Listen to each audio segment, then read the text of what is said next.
तो चलिए स्टूडेंट्स, आज हम लोग फिर इसको कंटिन्यू करते हैं। हम लोग 5 का जो है थर्ड क्वेश्चन है। देखिए थर्ड क्वेश्चन में क्या करना है, हम लोग का एक्स वाई जेड का वैल्यू निकालना है। ठीक है, हम लोग देख चुके थे, इससे पहले 2 क्वेश्चन देख चुके थे हम लोग। क्वेश्चन नंबर 5 का है ना, 1 और 2 हम लोग देख चुके थे। ठीक है, तो अब हम लोग क्वेश्चन नंबर 3 को हम लोग बनाना स्टार्ट करते हैं। सबसे पहले सोल्यूशन देखिए, सोल्यूशन लिखते हैं।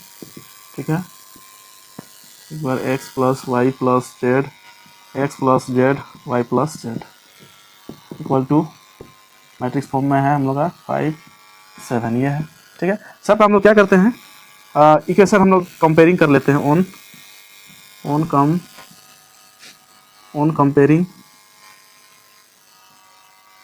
Comparing both sides.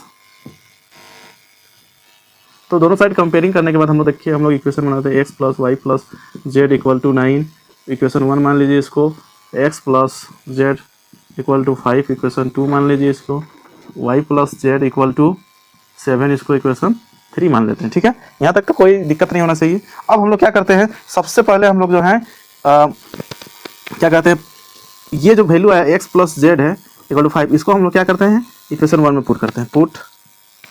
Put the value of x plus Z in equation 1 में। ठीक है, 1 में रखते हैं। तो देखिए X plus Z equal to 5 है यहाँ पे, तो हम यहाँ पे रखते हैं 5 प्लस वाई इक्वल टू 9। तो बोला वाई इक्वल टू हो जाएगा 9 माइनस 5, यानी वाई का जो वैल्यू है हमारा कितना हो जाएगा, 4 हो जाएगा। ठीक है, this implies y equal to 4। एक वैल्यू हमारा जो है y इक्वल टू 4 आ गया। इसी तरह हम लोग नेक्स्ट आगे करते हैं। अब जो है हम लोग जो है ये वाला जो वैल्यू है y plus Z equal to 7, इसको भी हम लोग 1 में पुट करते हैं। Put the value of y plus Z in equation 1 में रख देने से क्या आता है देखते हैं।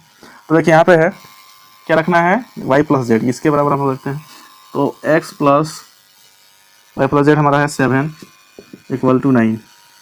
तो x इक्वल टू होगा 9 माइनस 7, यानी x इक्वल टू हो जाएगा 2। 2 वैल्यू आ गया।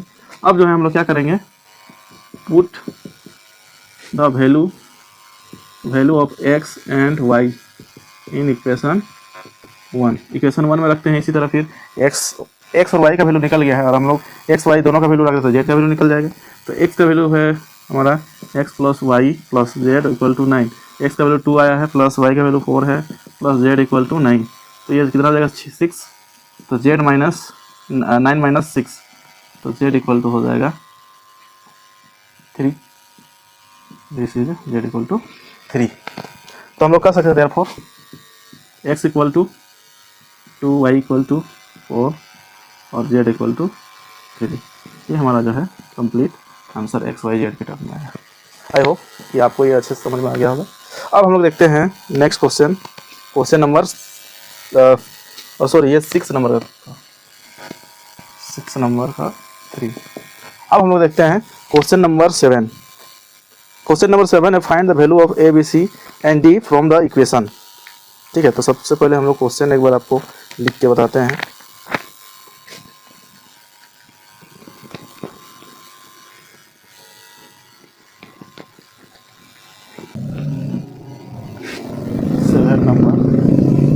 Find the value of A, B, C and D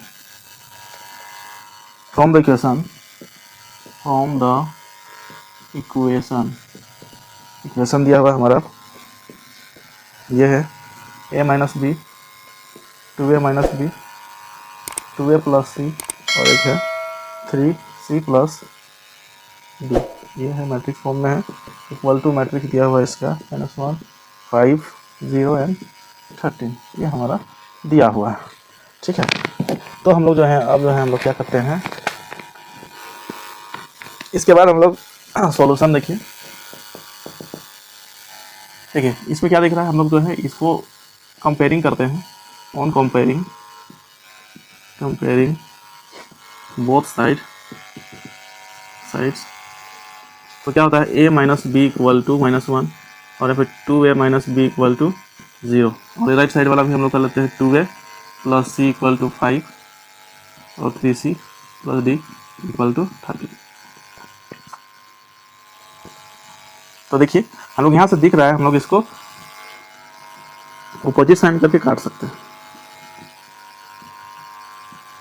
ये कट गया, बचा यहाँ पे क्या माइनस ए इक्वल टू, यहाँ पे हमारा बचा है क्या -1, ए कट गया तो ए इक्वल टू बच गया, आ गया हम लोग का 1, ए इक्वल टू 1 आ गया। तो हम लोग इक्वेशन जो है इस वाले इक्वेशन में रख सकते हैं, A minus B equal to -1, ए का वैल्यू 1 आया, minus B equal to -1, minus B equal to -1 minus B equal to -2, cancel हो गया तो हमारा आ गया बी इक्वल टू 2। ठीक है, यहाँ तक कोई दिक्कत नहीं होना चाहिए। अब हम लोग देखेंगे इसके आगे, हम लोग देखते हैं ए इक्वल टू 1 आ गया, बी इक्वल टू 2 आ गया। हम लोग इसी वाले इक्वेशन हम लोग पुट करते हैं 2a plus C equal to 5, 2 into 1 का वैल्यू, ए का वैल्यू 1 आया प्लस सी इक्वल टू 5, तो 2 plus C equal to 5, C equal to 5 minus 2 C equal to आ गया 3। ठीक है, अब जो है ऑटोमेटिकली ये भी निकल जाएगा, 3 सी प्लस 3 इक्वल टू 13, और 3 into 3 plus D to 13, 9 plus D to 13, D equal to 13 minus 9, तो डी इक्वल टू हमारा आ गया 4, है ना। तो यही हमारा जो है एक्स वाई मतलब ए बी सी और डी का वैल्यू आ गया, आंसर ये हो जाएगा। Therefore A equal to 1, B equal to 2 और सी इक्वल टू 3 और D equal to 4। This is a complete answer. I hope आपको अच्छे से समझ में आ गया होगा। अब हम लोग देखते हैं नेक्स्ट क्वेश्चन, क्वेश्चन नंबर 8 में आते हैं। चाहे तो आप इसको नोट डाउन कर सकते हैं या फिर स्क्रीनशॉट करके आप नोटबुक में नोट डाउन कर सकते हैं। चलिए इसको इरेज करता हूँ।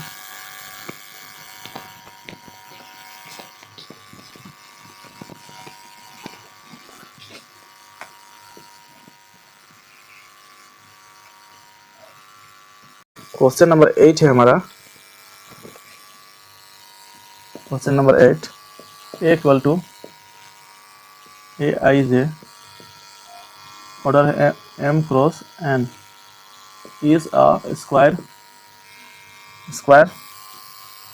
Matrix if a m first m less than n, b m greater than n, c m equal to n, और d none of these, none of these। तो देखिए इसमें से कौन सा करेक्ट है हम लोग देखेंगे। तो सॉल्यूशन में हम लोग जानते हैं कि हम लोग गिवन क्या है, ए I J M into N order है। ठीक है, तो देखना है कि हम लोग को कौन सा हो गया। एम इक्वल टू हम लोग जानते हैं M equal to number of rows and N equal to number of column. ठीक है, number of rows and number of columns होता है। तो in square matrix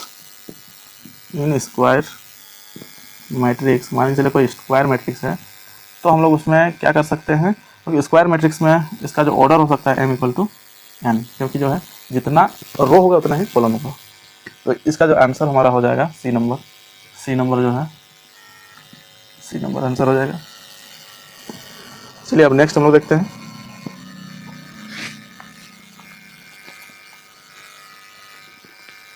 question number 8 के बाद हमारा है 9 नंबर में है question, which of the given values of x, which of the given value of x and y make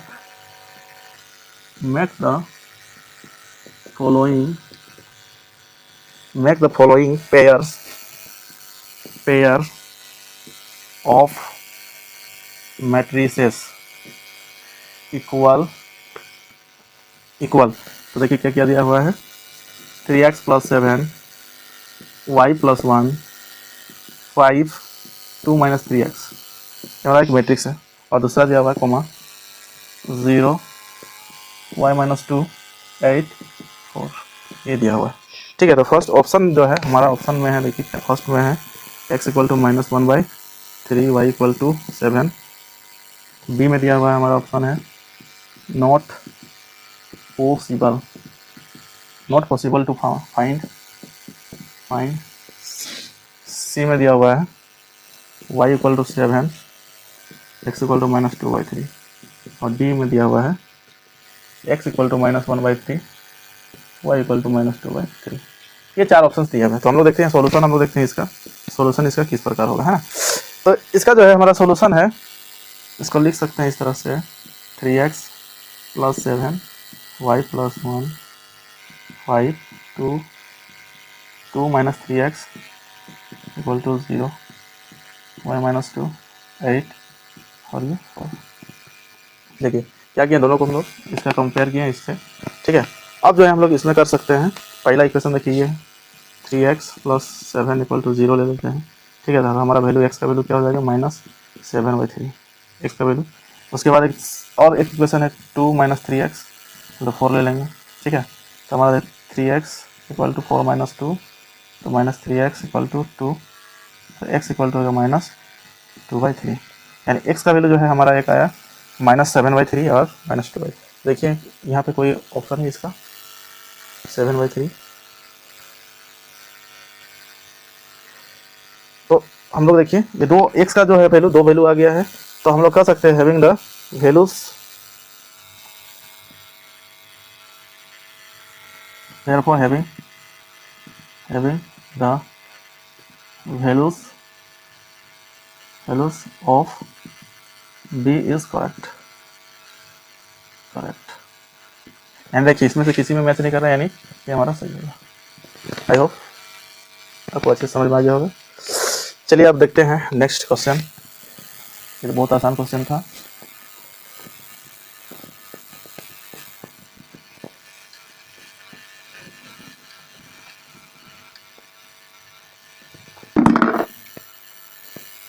अब जो नेक्स्ट है 10 नंबर में द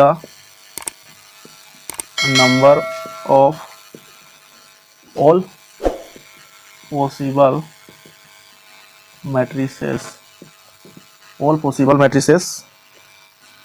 ऑफ ऑर्डर 3 × 3 ऑर्डर का है, ठीक है। विथ ईच एंट्री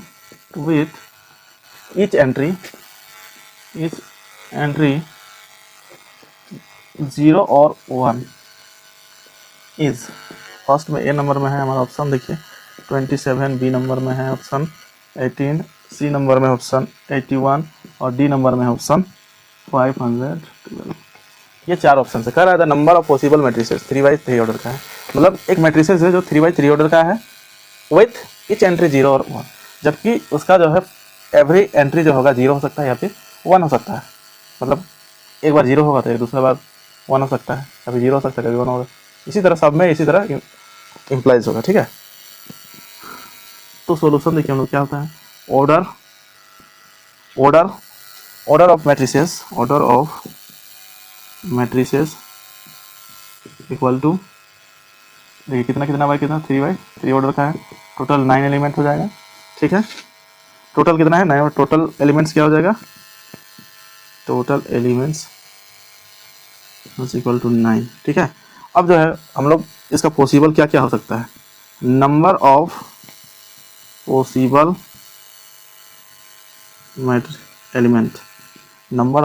एलिमेंट्स हो सकता है ना।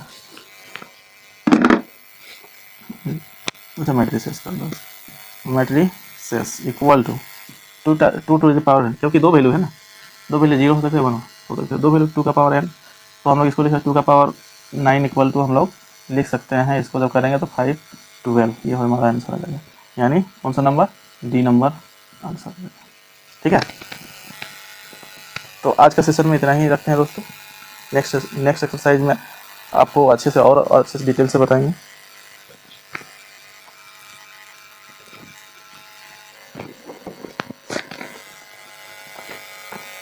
आई होप ये जो हमारा मैट्रिक्स चैप्टर का एक्सरसाइज 3.1 था ये कंप्लीट हो चुका है स्टूडेंट्स। तो अब जो हम लोग आएंगे नेक्स्ट एक्सरसाइज 3.2 में, तो आई होप आपको जो ये 3.1 एक्सरसाइज था यह एकदम बिल्कुल अच्छे से समझ में आ गया होगा। यदि अच्छे से समझ में आ गया होगा तो एक लाइक बनता है, आप जितने भी देख रहे हैं स्टूडेंट्स आप लाइक कर दें, कमेंट कर दें, सब्सक्राइब करना ना भूलें। Thank you.